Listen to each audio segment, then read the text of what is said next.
So finally the location of the factory amplifier on the ML500 Mercedes-Benz. So what we did is we stripped out already. This is the passenger seat.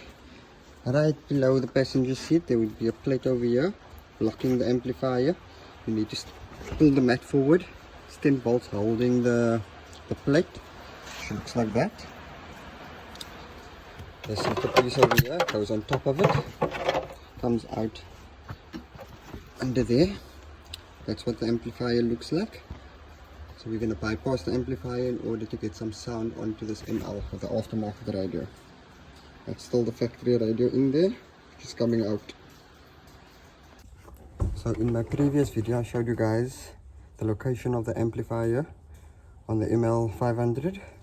Now this is the wiring harness. So we're going to test each speaker to see if they are all in working condition. So we're going to snip through a wire. Normally the speaker wires, they're all twisted together in some cars. And we're going to take a 12-volt battery. It's a 12-volt battery. It has a positive and a negative. So basically we're just going to tap the wire to see if the speaker is in working condition. Once you get that sound, you know the speaker is working, and you can run it to your new amplifier.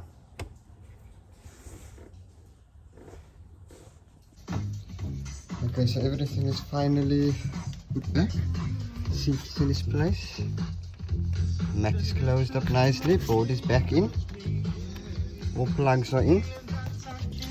So this is the new radio. It's a full DVD Android system. Comes with navigation, DVD, Bluetooth. It has Wi-Fi as well. If you have a Wi-Fi dongle in the car. It's a full Android, so that's everything the radio has to offer.